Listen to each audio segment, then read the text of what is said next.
자, 그러면 여러분이 가장 좋아하시는 수급 비둘기, 주식 비둘기, 파생 비둘기, 푸코니형 오로라 투자자문의 이지환 대표님 모시겠습니다. 어서 오세요. 안녕하세요.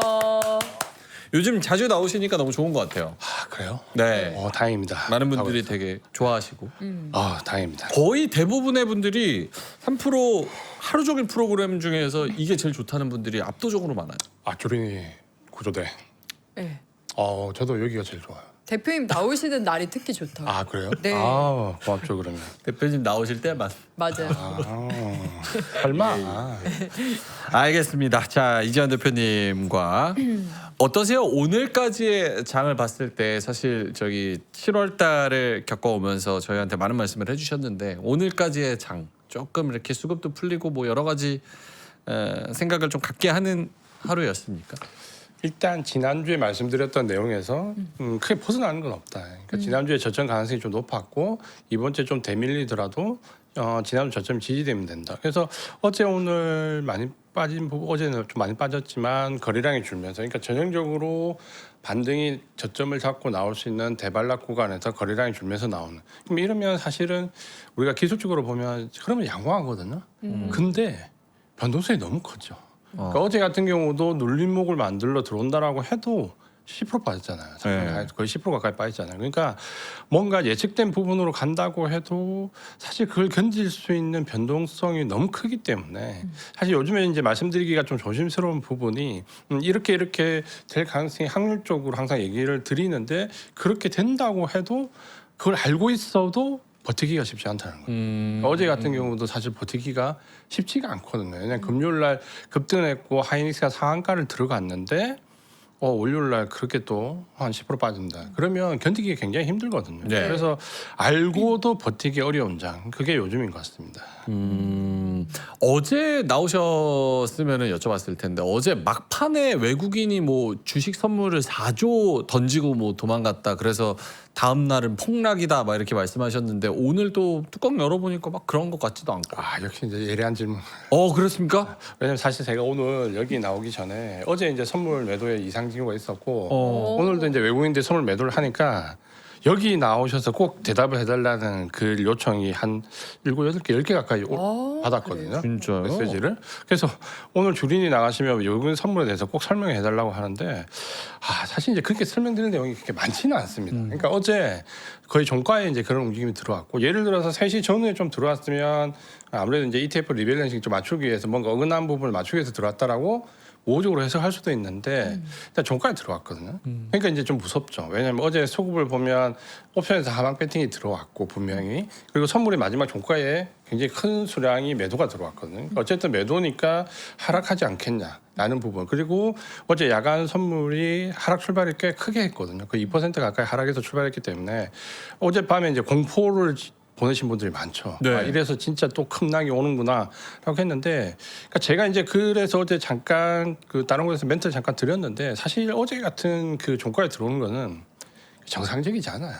그래요? 그러니까 예를 들어서 이 패턴이 한 20년 전에는 굉장히 많았습니다. 그러니까 굉장히 많았는데, 그러니까 우리가 2000년대 초반에 선물 옵션 시장이 굉장히 클 때 어제 같은 수급이 들어왔다 그러면 거의 오늘은 초상집이거든요. 그러니까 아마 이제 그걸 기억하시는 분도 있을 거고 어쨌든 그 학습 효과에 의해서 우려하시는 분도 있을 건데 이제 그때랑 지금 상황이 많이 다르거든요. 네. 예를 들어서 어제처럼 뭔가 외국인들이 하락에 대한 뭔가 뭘 알았다, 인지했다, 돌발적인 뉴스를 혼자 알고 있었다라고 해도 지금은 야간 선물 시장이 있고 애프터마켓이 있기 때문에 굳이 저 같으면 종가에 치지 않을 것 같아요. 그러니까 저도 물론 똑같은 역할을 해봤지만 만약에 제가 그 입장에 다시 있다라고 하면 저는 굳이 종가에 칠 것 같지 않거든요. 왜냐하면 일단 지금은 일단 4시 이후에 애프터마켓에서 거래가 가능합니다. 네. 그러니까 주식을 매도할 수 있어요. 그리고 6시 되면 야간 선물 시장이 열리기 때문에 선물을 매도할 수 있어요. 그러면 저 같으면 어떤 사항이 좀 긴가민가 알고 있다라고 하더라도 5시 미국의 프리마켓을 보고 움직일 것 같거든요. 그러면 5시에 미국의 프리마켓을 보고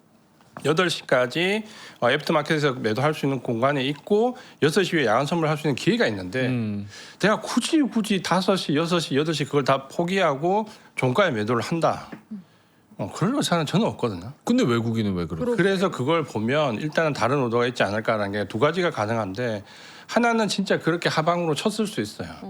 쳤을 수 있고 또 하나는 뭔가 계속해서 변동성이 커지면서 다른 연계된 상품 주식이나 다른 연계된 상품 쪽에서 어긋난 부분이 있기 때문에 이걸 좀 보완하려고 했던 부분이 제 생각은 있었을 것 같고 만약에 그게 아니면 그러니까 어제 같은 경우 제가 너무 크게 겁을 먹지 말라고 말씀드렸던 이유 중에 그러니까 만약에 예를 들어서 오늘 하방으로 진짜 쳤던 외국인이라고 하면 우리가 생각하듯이 저는 그게 있어봤잖아요. 외국인들이 그렇게 똑똑하거나 100% 성공하는 건 아닙니다. 맞아요. 그러니까 외국인들 엄청 무식해요.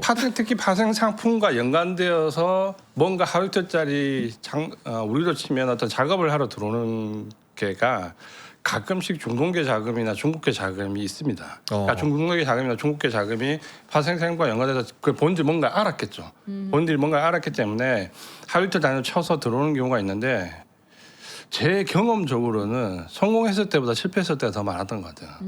그래서 만약에 어제 뭔가 하방에 대한 어떤 소스, 예를 들어서 뭐 미국과 이란의 관계라든지 이런 걸 알아서 중동계 자금이나 중국계 자금이 일부 옵션을 걸고 쳤다라고 하더라도 제가 봤을 때 실패하지 않았을까.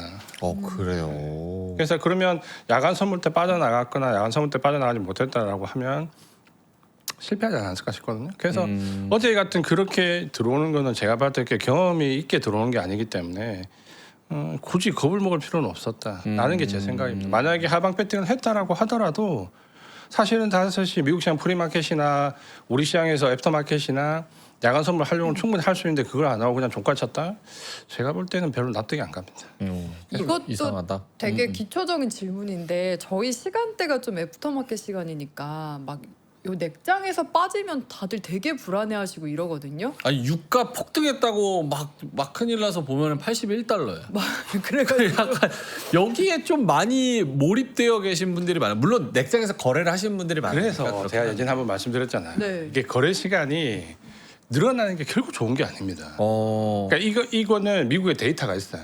그러니까 미국의 가장 그 좀 인상적인 데이터가 뭐가 있냐면 거래 시간이 늘어나면 개인 수익이 하락한다는 것과 HTS가 나오고 나서 개인 수익이 하락한다는 건 명확한 데이터가 있어요. 그래. 통계자로. 그러니까 HTS 이전에 우리가 그냥 수기로 적었을 때가 수익률이 더 좋고 거래 시간이 늘어나면 늘어날수록 개인 수익률은 줄어듭니다. 이거는 정확한 데이터가 있거든요. 그래서 이제 계속해서 거래 시간이 늘어나니까 걱정이 더 늘어나는 거죠. 그러니까 예전에는 그냥 3시 끝나면 끝이었거든요. 네. 어쨌든 고민은 다음 날. 이렇게 됐는데 지금은 계속 야간에도 보시고 야간 선물도 보시고 야간 선물이 밤새도록 하니까 어쨌든 국내와 연관된 물량들이 계속해서 보이니까 이제 걱정이 더 커지시는 거죠. 근데 주식 시장은 제가 뭐 오늘은 좀 번외 얘기긴 한데 걱정을 많이 하잖아요.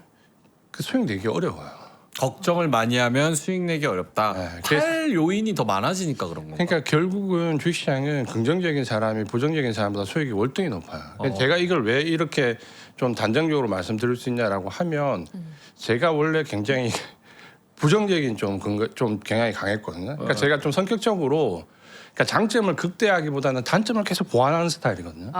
그래서 좀 긍정적이지 못했어요. 근데 이거는 이제 그냥 좀 시간이 남으면 하나 여담으로 말씀드리면 예전에 제가 증권사에 있을 때 제 고객 중에 한 분이 누가 봐도 정말 시골에서 농사 짓는 분인데 이분이 진짜 그 상속받은 유산이 많아가지고 주식을 한 200억 정도 하셨어요. 야. 근데 농사를 짓고 계세요. 농사 지으면서 농사 지으면서 한 200억 정도 주식을 하시는데 이분이 가끔씩 이제 저희 그 객장으로 찾아와가지고 같이 얘기를 하고 이러는데 제가 그분의 수익률을 한 번도 이긴 적이 없어요. 우와. 네, 그 한 4년 반 동안 한 번도 이긴 적이 없어요. 그래서 제가 나는 연구를 이렇게 많이 하고 진짜 시스템을 짜고 막 미친 듯이 그때는 젊었을 때니까 하고 있을 텐데 왜 이분을 못 이길까라고 생각해봤는데 두 가지 이유로 저는 지금도 그냥 두 가지로 평가하거든요. 하나는 그러니까 주식시장은 무조건 여유 있는 돈이 급한 돈을 잡아먹게 돼 있어요. 여유 있는 돈이 급한 돈을. 그리고 긍정적인 사람이 부정적인 사람보다 무조건 수익이 높아요. 그러니까 그 두 가지에서 제가 그분한테 졌다고 생각하거든요.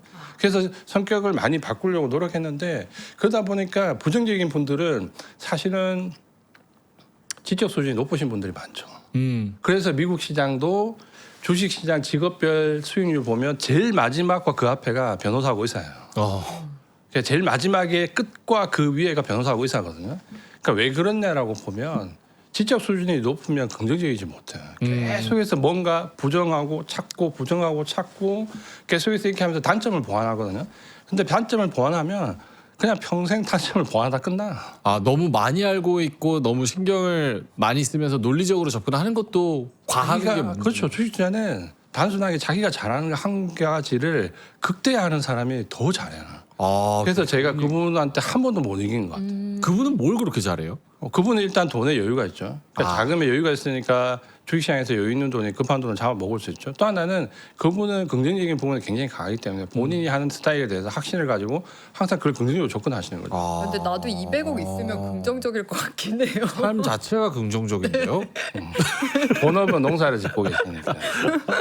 아, 이 얘기 제가 예전에 그냥 많이 그냥 농담 삼아 드리는데 네. 이거 극복하는데 진짜 시간 오래 걸려요. 저는 그래서 긍정적으로 지금은 좀 성격이 내성적에서 많이 바뀌긴 했지만 네. 주식 투자를 하시는 분들은 진짜 인위적으로 계속 긍정적으로 마인드를 바꾸려고 노력하셔야 돼요. 이게 극복하는데 저는 한 10년 걸린 것 같아요. 네. 근데 거기서 조금만 더 반론의 질문을 드리자면 막 지금 막 닉스 전자 뭐 이런 거 막 주가 막 40%씩 막 흔들리고 막 이러는데 막 여러 가지 내가 모르는 악재가 있나 막 이러면서 찾아보고 분석하려고 그러잖아요. 그게 의미가 근데 없죠. 그거를 좀 이제 뒤로 하고 그래도 전자닉스 실적 너무 좋고 막 이런 거를 더 부각시켜서 마음에 넣으면 주식과 사랑에 빠지지 말라고 하잖아요. 근데 마치 내가 너무 현실적으로 악재들이 눈앞에 나와 있는데 마치 내가 편향적으로 주식의 사랑에 빠져버려가지고 그거를 못 보고 긍정으로만 보는 것 같은 느낌이 좀 있는 것 같아요. 이런 사람들이 돈을 못 버는 거죠. 부정적인 농담이에요. 아 그렇죠. 제가 역시 얘기하지. 운동 고수의 역할. 그러니까 주식 시장에는 그러니까 우리가 이걸 좀 단순화시켜서 보면 사실 우리가 여러 가지 걱정과 막 심리가 있지만 네. 제가 볼 때 심리는 결국 우리 뇌에서 반응하는 건 딱 두 가지거든요. 하나는 이익에 대한 탐욕이고 하나는 손실에 대한 두려움이거든요. 그러니까 탐욕과 두려움이 끊임없이 내 뇌에서 계속 나를 조종하는 거죠. 이익을 향한 탐욕이나 손실이 날지 모른다는 두려움. 근데 이거를 우리가 잘 살펴보면 탐욕은 어디서 오냐라고 보면 막연한 기대거든요. 막연한 기대. 그러니까 물타기를 계속 하시는 분도 이게 어떻게 되면 어떻게 되고 뭔가 해서 언젠가는 올라가겠지. 잘 될 거야라는. 그러니까 좀 전에 말씀하신 그거는 이제 막연한 기대가 되는 거죠. 그러니까 탐욕의 출발점은 막연한 기대거든요. 그리고 두려움은 어디서 올까요? 그러면 손실에 대한 두려움은 막연한 불확실성? 이제 무지죠. 모르기 때문에 오는 거예요. 그러니까 내가 어떤 상황을 알게 되면 아무리 손실이 나도 두렵진 않거든요. 근데 그 상황이 어떤지 모르기 때문에 두려움이 오는 거죠. 그렇네요. 그래서 탐욕은 막연하게 기대하는 데서 오고 두려움은 사실은 내가 인지하지 못하는 모르는 무지 때문에 오거든요. 네. 그러니까 잘 생각해 보시면 결국 이 두 가지를 극복을 해야 되거든요. 그러니까 막연한 기대는 우리가 팩트라는 근거에 의해서 쫓아 들어가야 되고 모르는 부분은 일단 내가 이 상황을 이해하려고 알아야 되는 부분에서 이해를 해야 이게 조정인지 하락인지 뭐에 대한 판단이 서야지만 어떤 다음 대응이 되기 때문에 이걸 넘어설 수 있거든요. 그래서 이 두 가지가 항상 그 심리가 교차하고 저도 뭐 마찬가지죠. 이 시장에 참여하는 모든 사람들이 내 뇌에서는 끊임없이 탐욕과 두려움이 교차죠. 막연하게 기대했다가 또 몰라서 두렵다가 맞아. 이게 계속 교차하는 거죠. 그래서 오늘 이제 그 얘기를 하려고 나온 거죠. 좋습니다. 네. 요거 조금만 여기 탄타토니아님께서 네. 200억에서 20% 빠져봐라 멘탈 버티나 이렇게 말씀하셨는데 그분도 200억 갖고 계신데 막 그렇게 20% 손실 날 때도 있어요? 버티죠. 그냥 버텨요? 제가 그래서 그분을 한 번도 못 이긴 거예요.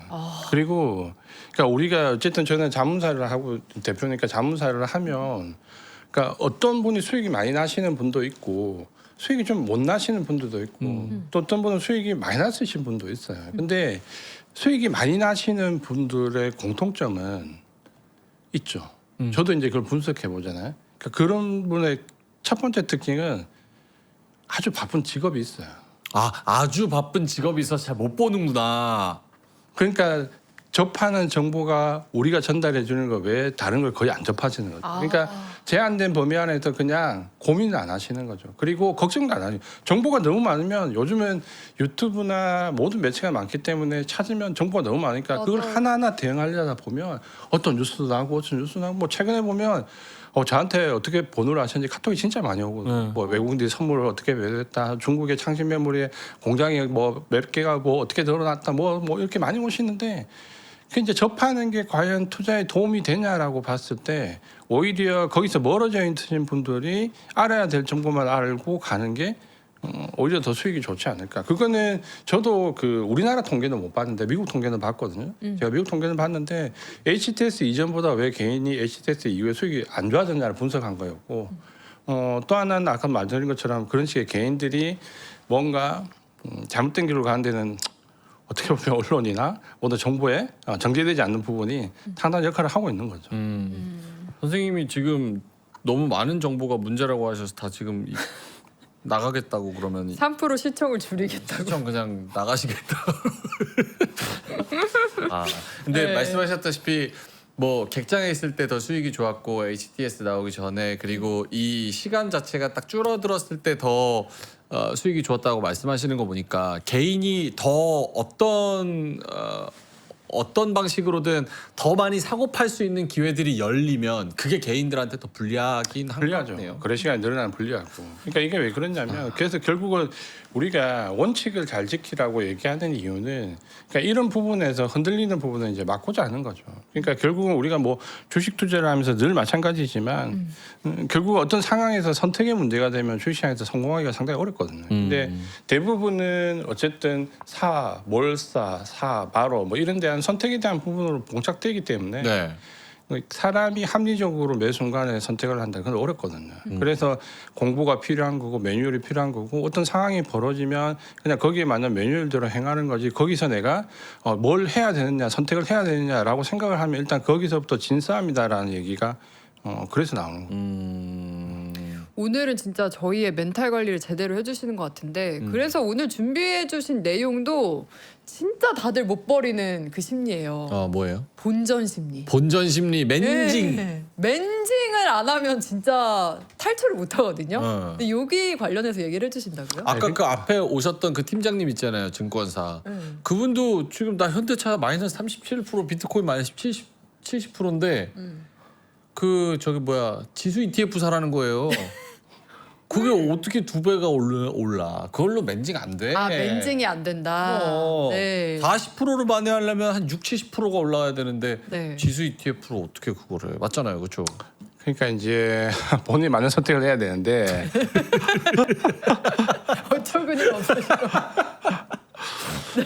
그러니까 오늘 말씀드리려고 이제 이 주제를 선택한 이유가 네. 그러니까 어떻게 보면 과거에 이제 제가 다 겪었고 저를 오랫동안 괴롭혔던 부분들이기 때문에 아마 보통 다 겪지 않을까라는 것과 그다음에 그러니까 저희 같은 사람들이 보통의 투자자들을 설득하는 게 가장 어려운 1번이 손실난 종목을 매도하시라는 거거든요. 그러니까 보통은 매도라는 말을 들으면 지금 손실이 몇 프로인데 이걸 매도해야 되나요?라는 반응이 가장 일반적인 반응입니다. 그분이 잘못된 게 아니라 대부분 이제 그런 반응을 나오시는 거죠.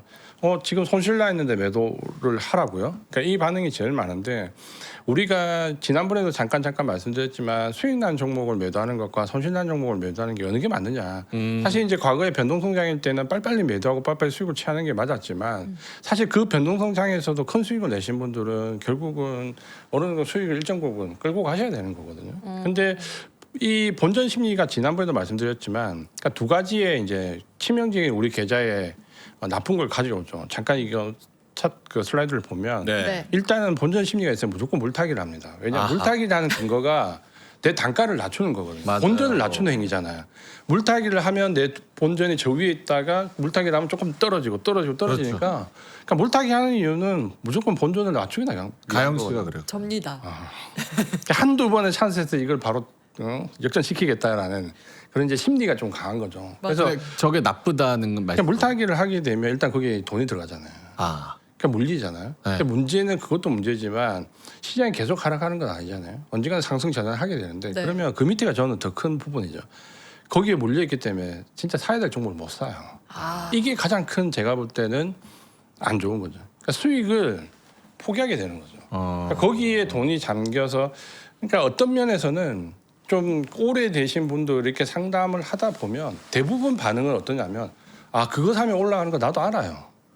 대부분 이 반응 나오거든요. 지금 그거 사면 올라가는 거 나도 알아요. 근데 나는 일단 내 본전 회복부터 해야 돼. 그게 좋다는 건 나도 알아요. 하지만 이걸 팔 수는 없어. 만약에 그걸 사야 되면 내가 어디서 딴 데서 돈을 더 끌어와서 한번 사보지. 네. 이거는 못 팔아.를 설득하는 게 가장 어렵거든요. 그럼 저는 선택했는데 저 잘한 거네요. 저 현대차 그냥 잘랐어요. 마이너스 37%. 그거는 노코멘트 하겠습니다. 아니 왜 갑자기 제 케이스가 되니까 노코멘트가 되는 거예요? 현대차는 개인적으로 좋아하는 종목이기 때문에. 근데 저도 좋아해요. 보유하고 있지는 않아요. 근데 좀 장기로 볼 수 있죠. 근데 약간 선생님 말씀을 받아서 저는 현대차 좋아해요. 그래서 잘하셨어요. 자꾸 농담이에요. 제가 잘랐다고 막 이분들이 막 배신자라 그러는데 사실 살짝 그냥 담보 맡겨놓듯이 한 거고 딴 거 이렇게 해서 더 많이 벌어서 현대차를 한 주라도 더 살려고. 그 좋은 생각이죠. 그쵸? 네, 좋은 생각이죠. 그 잘랐다고 욕 먹으니까 핑계 대는 거고요. 지금 로봇으로 갈아탄다고 합니다. 아하. 그래서 본전 심리 아까 말씀하신 것처럼 요 주식 좋은 게 있다고 하면 저는 이제 그 자르고 간 게 근데 지금 말씀하신 부분에서 중요한 건 그 기회 비용을 어디다가 쓰느냐가 다음 액션이 어디냐가 더 중요한 것 같아요. 그렇죠. 근데 우리가 그러니까 예를 들면 미묘한 종목을 샀다라고 하면 사실 우위를 가리는 게 그 순간은 어떨지 몰라도 좀 기간을 두면 바른 선택을 하지 않을 수도 있거든요. 그래서 그걸 우위를 찾기는 힘들어요. 근데 어떤 경우에는 누가 봐도 안 되는 선택을 하고 계신 분들이 있어요. 예를 들면 지금 반도체가 좀 흔들리긴 했지만 작년부터 해서 반도체 장세가 굉장히 올라가는 각이 강할 때, 상승폭이 강할 때 반대로 2차 전지를 가지고 끝까지 버티시는 분도 있거든요. 아 진짜. 그러면 2차 전지는 지금 작년에 이렇게 내려오면서 했던 것과 반쪽 올라왔는데 근데 그분들이랑 얘기해 보면 거의 한 7, 80%는 나도 알아. 반도체 사면 올라간다는 거 알아. 근데 나 2차 전지 팔 수는 없어. 그러니까 이 심리가 굉장히 강하거든요. 아. 근데 이거를 심리학자들이 그래서 다양하게 연구를 많이 했죠. 그래서 연구를 많이 해서 이거는 우리나라도 얼마 전에 그 KBS 다큐멘터리에서 한번 시험을 했잖아요. 해서 실제로 수익과 손실을 넣고 이게 누가 봐도 수익이 맞는데 사람들은 이걸 선택 안 해요. 그러니까 이걸 선택하거든요. 그래서 요 슬라이드를 잠깐 보면 네. 이 이론은 처음 이제 그 우리나라에서도 얼마 전에 다큐멘터리에서도 KBS에서 했지만 실제로 이제 이 이론을 만든 사람이 터프 박사의 성공 투자론에 나옵니다. 그래서 수익과 손실에 대한 그 감정 비율을 조사를 해봤어요. 근데 성공한 타점들은 그 수익이 많이 나는 분들을 조사해 보니까 심리 상태가 수익이 날 때나 손실이 날 때나 거의 동등해요. 그러니까 수익이 날 때 이만큼 기뻐하면 손실이 날 때 이만큼 슬퍼하는 거예요. 똑같이. 근데 수익이 많이 나지 않는 분들을 조사해 보니까 이익이 날 때는 요만큼 기뻐하는데 손실이 나면 이만큼 슬퍼하는 전데요?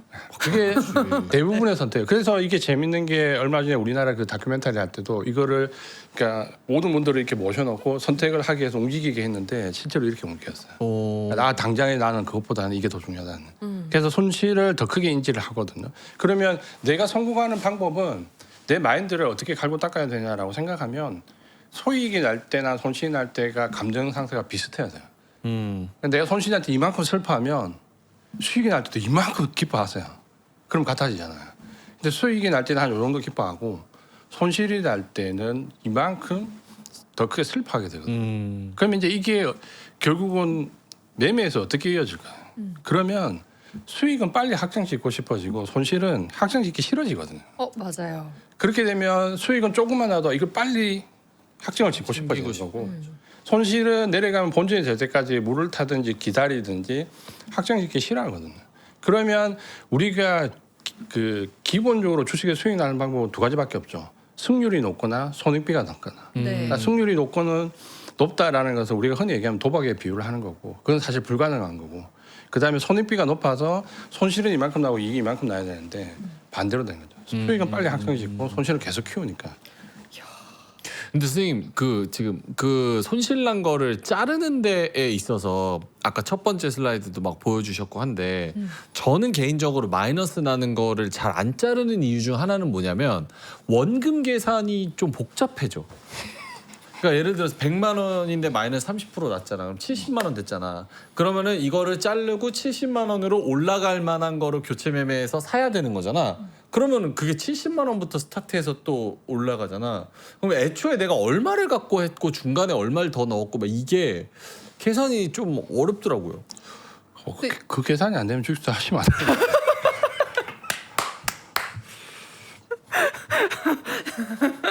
돼요. 농담입니다. 아니 근데 사실 그럴 수 있어요. 복잡해지잖아요. 근데 그럴 수 있어요. 애초에 이렇게까지 빠질 때까지 들고 있으면 안 되는 거잖아요. 그렇죠. 지금 막 뭐 마이너스 60%막 이런데. 근데 네. 마이너스가 깊어지면 계산이 복잡해질 수 있어요. 네. 이해는 합니다. 네. 아니 주린이 구조대라서 한번 이렇게 해볼 거예요. 저도 그래서 한번 농담해 본 거예요. 근데 예. 이게 그러니까 제가 물론 아주 트레이닝이 잘 돼 있고 전문적으로 교육을 받아서 그걸 업으로 하시는 분은 좀 다를 수 있죠. 왜냐하면 지금 말씀드렸던 이 손실과 그 이익에서 손익비가 강제로 맞춰지잖아요. 왜냐하면 손실이 나면 스탑이에요. 그러니까 예전에 제가 처음 트레이더 생활을 했을 때 외국에 있을 때도 어떠냐면 하루에 얼마 몇 퍼센트, 일주일에 몇 퍼센트, 한 달에 몇 퍼센트 그게 정해져 있어요. 거기에 마이너스에 닿으면 그냥 컴퓨터 꺼집니다. 리스크 관리팀에서 그냥 매매 종료시켜버려요. 꺼버려요. 그냥 한참 보고 있는데 갑자기 꺼지거든요. 그러니까 리스크 관리팀에서 매매를 종료시켜버려요. 그러면 이제 그날 하루 종일 손가락 빨고 있어야죠. 근데 그러니까 손익비가 강제로 맞춰지잖아요. 손실이 제한되잖아요. 무조건 일정 부분 손실에 그 한계선에 다다르면 제한시키니까 사실 개인도 그런 방법이 있으면 제가 볼 때 처음에 주린이들한테는 유리하긴 하거든요. 근데 그게 없이 오로지 본인의 판단에 의해서 종료를 해야 되니까 어렵긴 한데, 근데 이거를 저도 트레이너 생활을 오래 하다가 자문 쪽에 넘어오면서 이걸 해보니까 이제 좀 비교가 되잖아요. 그러니까 예를 들면 10년 동안 그 하신 분, 5년 동안 하신 분, 1년 동안 하신 분, 몇 개월 하신 분 이게 비교가 되면 오래 하신 분들이 당연히 수익이 굉장히 높거든요. 그러니까 굉장히 높고 이 두 군의 차이를 비교를 해보면 수익이 월등하게 차이가 나요. 그러니까 비교가 안 될 정도로 차이가 크게 나거든요. 근데 그러면 여기 오래되신 분들 특징이 뭐냐면 일단 시장의 상승과 하락을 다 겪었다는 것과 또 하나는 이 원리를 깨우치시는 거예요. 아하. 손실을 잘라내고 수익을 길게 가져가야 되는 거를 느껴서 이제 본인이 계좌로 느껴서 하시는 분들은 이게 되면서부터 계좌가 우상향하기 시작합니다. 그러니까 이걸 하지 못하면 벌었다가 잃었다가 벌었다가 잃었다가 변동성 장치처럼 내 계좌가 계속 수익과 손실 왔다 갔다 하고 아무리 많이 벌어봐야 뭐 계좌 한 50% 이상 수익 나기 힘들어요. 평균적으로. 뭐 많이 나봐야 30%. 근데 이게 되면 계좌가 2배, 3배, 4배가 될 수 있어요. 우상향이 됩니다. 이거는 제가 아주 뼈저리게 느꼈어요. 그래서 그걸 보고 저도 사실 역으로 마음을 더 잡았거든요. 여기 맞아. 라는 부분을 느끼는데 그래서 실제적으로 이제 이 얘기가 가장 많죠. 돈을 버는 한번 보여주세요. 근본적인 자질이 뭐냐라고 하면 손실에서 자유. 그러니까 손실을 인정해야 되는 거예요. 손실에서 자유로워지면 그때부터 이제 진짜 세상이 달라집니다. 그러니까 손실에서 내가 자유로워지고 본전에서 벗어나면 이게 어떤 효과가 정도로 오냐라고 하면 우리 매트릭스 영화 보잖아요. 네. 매트릭스 영화 보면 처음에는 현실 세계인데 한번 주인공이 그 눈을 딱 뜨면 그게 가상 세계로 보이잖아요. 네. 똑같습니다. 그러니까 주식 시장이 처음에는 막 이건 지옥이야 왔다 갔다 반복되는 거야라고 생각했다가 이게 어느 정도 자리를 잡으면 주식 시장은 계속 돈을 버는 곳이구나라는 약간 차원이 좀 달라져요. 그래서 오늘 얘기는 당장 내일 써먹을 수 있는 얘기는 아니지만 이 심리를 가지느냐 가지 못하느냐가 굉장히 중요한 차이가 있죠. 근데 사실 좀 제가 이걸 강조드리는 이유가 제가 이걸 잘 못했어요. 그래서 남들이 2, 3년이면 갈 수 있는 길을 제가 생각할 때는 10년 이상 돌아왔다고 생각하거든요. 그러니까 손실을 인정을 못하니까 손실이 발생하면 그게 왜 났을까 싶어서 계속 시스템을 고치고 연구하고 고치고 연구하고 이것만 10년을 반복하는 거예요. 근데 그걸 이제 과체적화라고 하는데 그렇게 해서 계속 단점을 보완한다고 해서 손실이 안 나지 않아요. 손실은 무조건 납니다. 그러니까 차라리 장점을 극대화했다라고 하면 2, 3년이면 끝났을 일을 계속해서 돌아가면서 10년 이상 걸리는 거죠. 그래서 이 손실에서 내가 자유로워지고 본전이 아니더라도 팔 수 있는 여유가 딱 생기면 그때부터는 매매가 우리가 속칭 얘기하는 날아다닐 수 있어요. 그러니까 나를 족쇄든 수익에서 족쇄든 그거를 풀고 자유롭게 주식시장에서 움직일 수 있어요. 질문 하나 드려도 되나요? 오늘 약간 멍청한 질문 많이 드려서 죄송합니다. 근데 저 손실의 그 레인지를 그때 다 다르게 잡아야 돼요? 그러니까 예를 들어서 뭐 삼성전자보다 뭐 에코프로가 변동성이 더 높고 그리고 한 뭐 1년 전보다 레버리지가 들어온 지금 장이 변동성이 더 크고 뭐 그런 상황들이 있잖아요. 그럼 그거에 따라서 저 손실의 구간 어느 정도 되면 칼같이 자른다라는 그 원칙과 기준은 좀 유도리 있게 정할 수 있는 겁니까? 그렇죠. 그렇고 이제 이 얘기를 제가 이제 한두 달 전에 아주 강조해서 얘기를 했는데 그 이불로 알고 계신데 다시 질문하신 것 같아요. 그래서 그 손실은 변동성이 지금처럼 크잖아요. 그러면 지금 가장 손실이 많이 나시는 분들이 누구냐면 한 5년에서 10년 정도 열심히 공부하시는 분들 지금 손실 많이 납니다. 왜냐하면 지금 변동성 장에 대한 대비가 아니라 루틴하게 일반적인 장세에서 돼요. 그러니까 지금 말씀하셨던 딱 그 부분대로 손절 예를 들어서 어렵게 잡아놨다. 다 손절입니다. 지금. 하루에 10% 20%한 달에 50% 빠지면 다 손절이거든요. 그래서 손절은 일단은 처음에 초보 때는 예를 들어서 나는 뭐 5% 손절, 뭐 예를 들어서 직전 저점 이탈하면 손절, 뭐 이동 평균선 이탈하면 손절. 대부분 이런 류의 손절을 잡거든요. 물론 그건 필요합니다. 네. 네. 필요한데 그렇게 하다 보면 손절만 당하고 대부분 올라가요. 그 왜 그러냐면 거기서 손절할 거라는 거를 누구나 다 알고 있는 거죠. 직전 저점 이탈하면 손절할 거야. 이동평균선 예를 들어서 뭐 21선 이탈하면 손절할 거야. 거기서 개인들이 손절한다는 거는 사실 누구나 다 알고 있거든요. 네. 그럼 그걸 오히려 역으로 이용하는 거죠. 그래서 나오면 뭐 기술적으로 다이버전스가 되는 거죠. 좀 어려운 얘기지만. 어쨌든 그래서 손절은 지난번에 강조드렸던 대로 뭐냐면 내 판단이 틀렸다고 생각되는 순간 손절하시면 됩니다. 그러니까 내가 분명히 삼성전자 하이스 산 이유가 있으실 거예요. 예를 들어서 지금 뭐 거래량 때문에 샀다. 예를 들어서 5일선 지지받아서 샀다. 뭐 3일선 뭐 지지받아서 샀다. 뭐 어떤 부분이 분명히 있을 거라고요. 매수했던. 그러면 그 매수했던 부분이 깨지면 손절하시면 됩니다. 그럼 짧으신 간격으로 그러니까 예를 들어서 조그만 이익을 보고 단타로 들어가신 분들은 손절폭이 작겠죠. 들어갔던 이유가 짧을 거니까. 예를 들어서 나는 삼성전자 SK하이닉스 실적 보고 들어갔다. 그럼 실적 지금 변화 없잖아요. 그러면 분할로 어느 정도 비중 조절을 할 수 있어도 전체 손절 나가서는 안 되는 거죠. 가지고 있어야 돼요. 그러면 손절이라는 거는 처음에는 계량적인 수준으로 잡지만 시간이 지나면 내 판단이 틀렸다라고 하는 데서 손절하시면 되는데 근데 그게 어렵죠. 왜냐하면 내 판단이 어렵다는 거를 틀렸다는 거를 사람은 누구나 인정하기 싫거든요. 그 전에 주린이들은 매수할 때 기준 있게 매수하는 게 더 힘듭니다. 그렇죠. 그 얘기를 제가 하려고 했어요. 왜냐하면 그러면 대부분 뭐 어떻게 하냐면 분위기 따라 매수했기 때문에 맞아요. 기준이 없는 거죠. 네. 분명히 내 기준에 의해서 매뉴얼에 의해서 들어갔어야 되는데 분위기에 따라서 들어가기 때문에 그러면 방법은 그거죠. 분위기 나빠지면 나와야 돼요.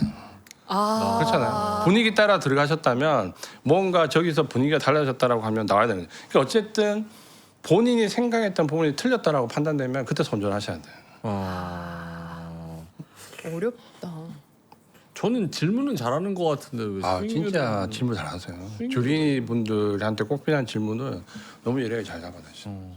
하나 더 여쭤봐도 될까요? 이건 진짜 잘 모르겠어서 그 아까 그 200억 가지고 계신 그 시골 농부분 네. 그분은 여유 있는 돈이 급한 돈을 잡아먹는다고 말씀하셨잖아요. 그럼 그분은 사실 마이너스 20이 오건 마이너스 30%가 오건 40%가 오건 안 자를 것 같은데 그러면은 그렇게 여유롭게 쭉 들고 가는 분이 계실 수도 있고 뭐 10%요 정도에서는 칼 같은 손절로 지켜서 그 중에 한두 개만 대박 나면 된다라고 그 두 개가 약간 상반되는 것 같은데 어떤 게 효과적인 거예요? 어떤 부분이 상관되는? 네, 질문 잘 바로 칭찬받자마자 좀 꼬인 거. 아니야, 제가 잠깐 놓쳐가지고. 그러니까 약간 예. 기준에 따라서 손절을 하는 게 이런 분 200억 자산가 같은 경우에는 그게 언제나 약간 여유로우시니까 그 기준이 되게 바운더리가 그건 어쩔 수가 없어요. 왜냐하면 그래서 이 주식시장은 모닝 게임이잖아요. 돈 많은 사람이 이길 확률이 높은 건 맞아요. 그건 어쩔 수가 없잖아요. 그 사람이 버틸 수 있는 레인지는 이만큼이고 우리 같은 사람 개인 투자자 버틸 수 있는 레인지는 이만큼이니까 어쩔 수가 없는 거예요. 그러니까 그게 200억 머니 있으면... 게임이고 돈의 논리이기 때문에 여기가 아주 그 합리적으로 이상적이라고 생각하시면 안 돼요. 이거는 당연히 돈에 우리가 왜 외국인한테 왜 집니까? 돈의 차이가 있어서 지지 우리가 실력이 없어지는 건 아니잖아요. 그렇죠? 그건 어쩔 수가 없어요. 맞네요. 그러면 버틸 여유가 있는 분들은 그에 맞는 상황이 있는 거고 지금 설명하시는 일반적인 우리 그 트레이딩이나 뭐 이런 쪽으로 접근하는 개인 투자자들은 이렇게 그래서 사실은 개인들이 레버리지를 쓰거나 신용이나 미술 쓰면 안 되는 이유가 거기 있는 거죠. 그걸 쓰는 순간 내가 버틸 수 있는 레인지가 이만큼이었는데 이만큼 줄어드는 거죠. 그래서 예를 들어서 지금 같은 경우도 지난주에 예를 들어서 SK 하이닉스 삼성전자 바닥 기운과 농후하다. 근데 이번 주에 어제처럼 대밀려서 내려온다. 근데 내가 만약에 반대매매 나가버리면 못 버티는 거거든요. 그러니까 이 구간에서는 그러니까 지난주 같은 경우는 바닥에 대한 징후가 있냐 없냐가 가장 중요했고 네. 이번 주는 대발락이 나오더라도 직전 저점이 훼손되지 않으면 버티는 뚝심이 필요한 한 주거든요. 그러니까 지난주는 바닥하기인데 이번 주는 버티기인데 버티기. 이번 주 버티기가 신용이나 미수가 있으신 분 또는 레버리지 ETF를 사용하시는 분들은 쉽지가 않죠. 사실 그분들 심정을 이해는 합니다. 그렇죠. 하루하루 피가 마르시는 거. 근데 방법은 없습니다. 그러니까 레버리지나 신용을 쓰는 순간 내가 버틸 수 있는 레인지는 분명히 그만큼 줄어들거든요. 그러니까 그걸 감안을 좀 하시는 게 맞고 어차피 우리가 사실 제가 항상 그 여기 나서 어떤 그 지금은 이제 주린이를 대상으로 말씀드리지만 네. 항상 그 강의를 할 때 가장 저한점을 두는 게 그러니까 본인에 맞는 선택을 하라는 거거든요. 그러니까 예를 들면 내가 기관 투자자들한테 강의를 할 때는 기관 투자자에 맞는 걸 하는 거고 개인 투자자들한테 맞는 데는 항상 그걸 말씀드리거든요. 그래서 우리는 뭐 예를 들어서 오렌 버핏이나 제시 리버모어를 놓고 보면 제시 리버모어나 앙드레 고스칼라니를 따라가야 되거든요. 어쨌든 개인 투자자 입장에서 그걸 극복했던 사람들 혹은 수익이 낮은 사람들 따라가야 되는 거고 기관 투자자는 당연히 오렌 버핏 따라가야 되는 거고 그러니까 오늘 얘기는 기관 투자자 입장에서 본다라고 하면 오렌 버핏이 얘기했잖아요.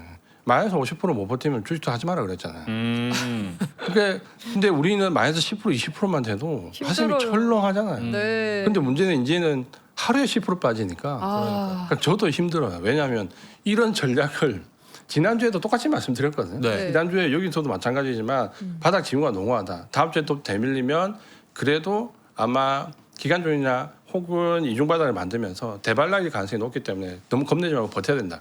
버텨야 된다라고 말씀은 드리지만 어제처럼 하루에 10% 빠지는데 이게 버티기가 쉽냐고.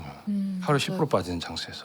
그래서 힘든 거죠. 근데 그때 약간 물타기를 하면 사실 좀 더 버텨지긴 하거든요. 왜냐하면 네. 단가가 낮아지니까. 네. 근데 그게 단가 그렇죠. 안 좋은 거죠. 그렇죠. 그래서 아까 말씀드렸잖아요. 본전 신이가 물타기를 부른다. 물을 타는 순간 내 본전은 10,000원에서 9,000원 떨어진다. 그럼 지금 8,000원이면 1,000원만 올라가면 본전이 되기 때문에 희망을 가진다. 이게 이제 진짜 우리가 얘기하는 희망회로죠. 근데 그 본전을 낮추는 행위에서 나오는 비용 투입은 이제 생각 안 하는 거죠. 그러니까 거기에 돈이 더 들어가기 때문에 그 돈이 뭔가 다른 대안의 기회를 찾을 수 있는 쪽으로 들어가야 되는데 그쪽으로 들어가기 때문에 본전은 찾을 수 있을지 몰라도 사실은 우리가 주식 투자가 수익을 내려고 하는 거지 본전을 찾으려고 하는 게 아니잖아요. 근데 대부분은 매매와 본전 이 두 가지에 집착을 하면서 주식 투자는 수익을 내는 거라는 사실 이건 저한테 하는 말이거든. 그렇기 때문에 오히려 여기에 기술적인 부분이나 매매에 집중하시면 트레이딩 관점에 집중하시는 분들이 놓치는 이유가 거기에 있는 거고 아까 말씀드렸던 그런 고객 같은 분들은 그냥 수익을 내는 거에 집중하시는 거죠. 우리는 매매하는 거에 집중하는 거고. 아하. 그럼 대표님이 물타기를 허용하는 예외적인 케이스들이 있으십니까? 아니면 아예 예외가 없어요? 있죠. 어. 그러니까 있는데 저점이 잡혔을 때. 그러니까 예를 들어서 내가 일정 부분 내려올 때는 절대 물타기를 하지 않습니다. 그러니까 내려오다가 저점이 잡혔다는 부분 시그널이 명확하면 그때는 기간 조정이나 이중바닥을 형성하거나 뭐 하다못해 차익이나 다이버전스를 형성하더라도 분할 매수, 추가 매수를 들어가는데 사실 지금은 겁이 나서 하기가 쉽지가 않아요. 특히 우리 개인 투자분들. 왜냐하면 지난주 같은 그런 징후가 나오면 이번 주에 밀리면 사실은 분할 매수의 관점으로 들어가야 되거든요. 근데 하루에 10%씩 빠지니까 워낙 또 손실액이 컸기 때문에 이게 섣부르게 물타기 하자는 말을 못 하는 거죠. 그럴 경우는 내려오는 거에 단가를 낮출 생각하지 말고 조금 더 비싸게 사시는 게 좋아요. 그러니까 여기서 한 번 더 이번 주 중반이나 후반 혹은 다음 주 초반에 지난주 금요일 정도는 아니더라도 강하게 상승하는 구간이 한 번 더 나오면 그거는 매집이 끝난 상태에서 들어오는 상승이기 때문에 첫 번째 상승에 따라가시는 게 좋아요. 그러니까 보통 외국인들이 저도 많이 썼던 수법이지만 그러니까 매집을 하고 개인 투자자분들이 못 따라오게 만드는 가장 좋은 방법은 지난주 그 목요일처럼 상승 구간에서 하락으로 전환시키면 오늘도 사실 장중에 그런 모습이 나왔잖아요. 그때 개인들 손실을 손절을 가장 많이 내보내거든요. 그거랑 그다음에 물려있던 분들이 본전에 오면 급격히 던지거든요. 그러니까 이번 조정 구간에서 만약에 하이드 삼성전자를 많이 매수하시는 분들이 지금 물려있다가 예를 들어서 이번 주 중반이나 다음 주 초반에 아주 강한 상승이 나오면 대부분 자기 본전선에서 다 던질 겁니다. 그러면 본전에서 다 던진 물량을 나오면 우리가 보통 삼성전자 과거의 등락이나 주도주의 등락을 보면 대형주가 바닥권에서 상승 탈출을 할 때 상승 전환될 때는 이틀 정도 급등이 나옵니다. 그러니까 통상 보통. 그러니까 첫날에 지금은 물론 변동성이 뭐 다 같이 크니까 뭐 평가하기 좀 어렵지만 과거에 우리가 1, 2% 움직이던 장세에서도 대형주가 첫 반등 들어오면서 거의 10% 가까이 움직이거든요. 그러면 사람들이 보통 바닥이 다 왔기 때문에 사야지라고 생각을 해요. 근데 그 10% 반등 때 대부분 본전에 물려있던 분들이 본전에 나오거든요. 그리고 그 다음날 갭으로 떠서 한 7, 8%, 10% 가까이 이틀 연속 그렇게 상승하면 그 다음에는 개인들은 이제 이것만 합니다. 쳐다만 봐야 돼요. 네. 못 쫓아가요. 음. 그러니까 그런 사태가 아마 이번 주 후반이나 다음 주 초반에 나올 수 있기 때문에 본전 심리를 찾아서 물타기 하는 것도 안 되겠지만 본전에 왔을 때 있잖아요. 네. 그러니까 주도주라고 판단되는 종목을 본전에 왔을 때 팔지 마세요. 그러니까 순식간에 본전이 오면 대부분 그건 지나쳐서 강한 상승이 나올 가능성이 높기 때문에 그러니까 다음 주나 이번 주 후반에 반도체가 본전에 오시면은 팔지 말고 좀 한번 지켜보시는 것도 좋을 것 같습니다. 아, 되게 좋은 얘기. 네. 오늘 진짜 한 40분 동안. 그러니까요. 네, 40분 넘는 시간 동안. 네. 아, 솔직히 진짜 끊기가 싫은데 음. 해야 돼. 진짜 죄송해요, 여러분. 네. 진짜. 예. 저희도 끊기 싫어요. 예, 끊기 싫은데 진짜 짧게만 할게요. 예. 사실 분들 사세요. 네. 리빙아트 초경량 유리글라스 에어프라이어래요. 이렇게 좋은 강의를 공짜에 듣는 게 너무 송구하다. 그럴 때 한번 구매해 주시면 너무 좋을 것 같습니다. 요게 뭐냐면요. 13만 8천 원짜리입니다, 원래. 근데 저희가 이제 특별가 59,800원으로 들고 왔고 네. 이 보이는 대로 이제 안에 에어프라이어 안에 사실 잘 안 보여서 되게 답답할 때 많잖아요. 근데 여기 완전 투명이에요. 그래서 내용물이 다 보인다는 게 저는 가장 큰 장점이 아닐까 싶습니다. 그리고 뭐 자취생이나 뭐 1, 2인 가구 아니면 신혼부부들이 딱 쓰기 좋은 사이즈 3.5리터입니다. 네. 여기 위에 디스플레이도 되나 봐요. 디지털 터치 디스플레이 초경량 유리 바스켓. 요거 59,800원. 진짜 근데 좋다. 이거 떼서 씻을 수도 있고. 네. 그러니까요. 안에가 깔끔하게 다 보이는 게 너무 좋지 않아요? 원래는 에어프라이어가 안에가 안 보여요? 안에가 보통 이제 불투명이 많아요. 근데 아, 이거는 그래요? 조리될 때 전부 다 내용물이 보이는 거잖아요. 그래서 저는 개인적으로 되게 좋은 것 같아요. 그리고 요게 초경량이고 유리지만 무겁지 않습니다, 여러분. 지금 들고 있는 거 보셨고요. 요게 360도 광파 컨벡션 히팅이라서 열기가 내부에서 골고루 쏟아냅니다. 그래서 겉은 바삭하고 속은 촉촉하게 유리에서 맛있게 드시면 좋겠습니다. 네. 요게 리빙아트 겁니다. 르베토.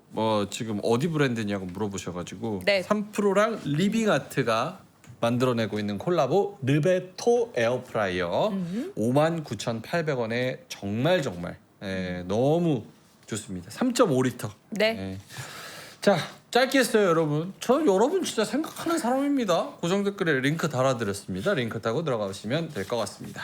네. 자, 대표님 5분 정도 남았는데 마지막으로는 어떤 내용으로 마무리 좀 해볼까요? 그래서 요 마지막 그러면 슬라이드 하나만 볼까요? 네. 그러니까 보통 매매를 하면 그러면 어떤 부분이 나오냐면 사실은 매매하면 거의 마이너스가 나오는 게 맞거든요. 그래요? 그러니까 이게 왜 마이너스가 매매해서 마이너스 나오는 게 왜 맞을까라고 생각하실 수 있는데 그냥 잘 생각해 보세요. 내가 보유하고 있는 종목에서 수익 나는 종목을 계속해서 좀 끌고 가요. 주도주를 계속해서 끌고 가요. 마이너스 난 종목은 예를 들어서 정리를 빨리빨리 해버려요. 그러면 수익 나는 종목은 계속 끌고 가니까 매매를 안 하겠죠. 그 마이너스 난 종목은 계속 형성하니까 마이너스가 나겠죠. 그러니까 처음에 이제 이걸 이해 못 하시면 왜 자꾸 마이너스만 나느냐 수익 매매가 왜 계속 마이너스냐라고 하는데 계좌는 계속 늘어나요. 근데 이걸 거꾸로 하시면 빨리빨리 이익을 확정지으시는 분들은 매매가 계속 플러스겠죠. 왜냐하면 손실 난 건 안 팔고 계속 가져가니까. 그러니까 매매는 계속해서 플러스인데 계좌는 계속 우하향이죠. 그러니까 이게 뒤집어져야 되거든요. 그러니까 계속해서 내가 거래하는 거는 마이너스가 나고 계좌는 계속 플러스가 나는 상태로 가야 되거든요. 근데 이렇게 돼야지만 그러니까 제대로 이제 계좌가 굴러가는 거죠. 야, 너무 소름이다. 정확히 반대로 하고 있거든요. 반대로 하는 심리는 뭐예요? 손실 확정 짓기 싫어서 그런가? 그쵸. 손실을 확정짓기 쉽고 플러스 난 거는 불안. 수익의 기쁨보다는 손절의 슬픔이 더 크니까 수익 난 거는 금방 이제 수익 실현 해버리는 거죠. 그래서 매매는 플러스긴 합니다. 확정을 안 해서. 아하. 저거를 수익난 종목을 끌고 간다는 그 개념은 어디까지 어떻게 끌고 간다고 생각을 해야 돼요? 이게 예전에 이제 변동 성장에서는 좀 어려울 수 있어요. 근데 어쨌든 우리가 주식 투자를 해서 수익이 나는 원리는 앞서 말씀드린 것처럼 두 가지밖에 없어요. 승률이 높거나 손익비가 좋거나. 그러니까 승률이 높다라는 것은 뭐 조금 어려운 얘기지만 시스템을 공부해 보신 분들은 아시겠지만 결국 모든 것은 평균에 수렴하게 되고 표준 편차에서 크게 벗어나지 않아요. 그리고 뭐 더 가면 어려우니까 어쨌든 평균에 수렴하게 돼요. 네. 그러니까 아무리 동전 많이 던져봐야 어차피 50%야. 어. 이거 10번 던졌을 때 8번 나올 수 있죠. 100번 던졌을 때 70번 나올 수 있어요. 근데 이거 1000번 던지잖아요. 50%예요. 한국은 그렇죠. 어차피. 그러니까 이걸 거래를 많이 하면 결국 평균에 수렴하기 때문에 승률을 높인다라는 것은 도박과 같은 거거든요. 그러니까 도박에서는 승률을 높여야 되거든요. 근데 그건 어렵고 그러면 손익비를 늘려야 된다면 어쨌든 시장은 상승도 하고 조정도 하고 하락도 해요. 상승할 때 이익이 나고 조정구에서 좀 손실이 나고 하락구에서 손실이 많이 나요. 그럼 이거를 계속해서 반복되는데 방법은 돈을 버는 방법은 수익이 날 때 손실 날 때보다 더 나면 되는 거예요. 그러니까 이 원리를 가져야지만 주식시장이 상승과 하락을 다 겪으면서 가는 거예요. 근데 우리가 이론적으로 생각할 때는 그러면 수익 날 때는 하고 손실 하락장에서는 안 한다고 생각하는데 제가 30년 넘게 주식시장에서 본 거는 걔는 그 반대예요. 항상 상승의 끝자락에서 좋다 할 때 그때 들어오죠. 그리고 더 이상 못 버티는 하락 구간에서 나가요. 그래서 본인은 하락 구간에서 안 하고 상승 구간에서만 하고 싶겠지만 대부분은 상승의 고점에 들어서 하락의 저점에서 나가거든요. 그러니까 이걸 반복하는 분과 상승과 하락을 다 겪어야 돼요. 하락장에서 나가면 안 돼요. 그러니까 어떤 전략적인 부분을 버텨서 수익이 손실보다 크신 분들이 예를 들면 이번 파동에 예를 들어서 분명히 내 주위에는 전원조 선생님뿐만 아니라 하이닉스 5만 원, 6만 원, 7만 원 사신 분 있어요. 그러니까 그분들은 어떻게 있느냐? 저점에서 사신 게 아니에요. 그냥 늘 주식시장의 상승 하락을 갖고 가시는 분들이에요. 그러니까 저점은 누가 저점에서 잡는 게 아니라 보유하고 있는 사람이 지나가는 영역이거든요. 그러니까 그걸 생각하시면 손익비를 무조건 어떤 식으로든 내 개념에 맞게 손실보다 수익이 크게 가져가는 방법을 찾으셔야 돼요. 근데 이거 하나만 짧게 궁금한데 언제 그러면 매도해요? 수익 난 건? 매도는 일단 본인이 들어가서 생각했던 수익 실현 관점이 왔을 때 하는 거고 예를 들면 내가 펀더멘탈로 들어갔다라고 하면 정말 삼성전자 하이닉스 실적이 훼손됐다라는 부분이 좀 보일 때 그때 하셔도 돼요. 대부분은 계속 그 피터 린치가 한 말이잖아요. 상승 구간에서 언제 하락할까 이 생각하다가 망한다는 거예요. 근데 결국은 그냥 언젠가는 하락하겠죠. 그러면 언젠가 하락해서 꺾였을 때 그때 파시면 돼요. 고점에서 언제 고점일까 생각. 그럼 고점은 누가 어떻게 알아요? 예측은 저도 하고 누구나 다 하겠지만 어쨌든 내가 생각한 부분이 꺾일 때 해야 되고 그리고 본인이 만약에 기술적 분석에 어느 정도 자신이 있어서 예를 들어서 120선 지지로 해서 들어갔다라고 하면 그러니까 이거는 좀 복잡한데 그러면 121선에서 이격이 최대한 벌어지는 어느 순간을 잡으셔야 되는 거죠. 그러니까 그런 거에 대한 공부는 하실 수밖에 없어요. 그렇게 수익 난 걸로 수익금으로 좀 뭐 사치품이나 아니면 먹고 싶은 거 비싼 거 먹거나 그래도 무조건 돼요? 해야 돼요. 무조건 해야 되죠. 이거 봐봐 나 질문 좋잖아. 여러분 나 질문 좋잖아. 그래야. 기쁨을 2배로 하기 위해서. 그래야 돈을 버는 목적이 생기는 거죠. 아. 동기부여. 당연하죠. 그러니까 돈은 절대 이 돈 자체가 목적이 되잖아요. 못 벌어요. 사이버머니 됩니다. 써야지만 이게 사이버머니가 아니고 아 벌면 이렇게 풍족해지는구나를 느낄 수 있죠. 그렇지 않겠어요? 그렇죠. 써야 돼요. 근데 좀 좋은 일에도 쓰고 나한테도 쓰고 이러면 더 좋겠죠. 좋은 일에도 예. 알겠습니다. 아 질문 너무 좋았고 답변이 너무 좋았고. 질문 오늘 너무 좋은데요. 와 역시 명앵커님의 그 명성이 장난은 아니시구나. 아 수익률은 왜 안 좋지? 많이 안다고 수익이 잘 나는 게 아니라고 하시잖아요. 자 알겠습니다. 언제나 나오시면 너무나 알찬 내용으로 많은 분들한테 실제로 동접이 대표님 오시면은 아예 안 나가시거나 더 늘어요. 다행이네요. 네. 그러니까 제가 요즘에 겁이 나서 댓글을 안 보거든요. 왜요? 되게 반응 좋을 텐데. 요즘은 분위기가 그 우리 투자자분들이 악밖에 안 나오셨기 때문에 맞아요. 그것도 이해합니다. 심리가. 응. 예. 알겠습니다. 자 그러면 아까 그거 저 자료에 주식정음이랑 그 경제창 그건 뭐예요? 주식형 경제창은 저희가 유튜브 하는 게 있어서 아. 경제창에서 그 인기가 별로 없거든요. 그러니까 이런 얘기를 하기 때문에 네. 그러니까 주로 제가 하는 게 일주일에 한 번 정도 심리 투자 오. 관점 이제 이런 걸 얘기해 드리기 때문에 그런 부분에서 조금 참고하실 부분이 있을 것 같아요. 경제창. 네. 오 그렇네요. 예예예. 오 알겠습니다. 예. 많이 또 찾아주시면 좋을 것 같고요. 네. 자 오로라 투자자문의 우리 이지환 대표님과는 여기서 인사를 드리도록 하겠습니다. 고맙습니다. 고맙습니다. 감사합니다.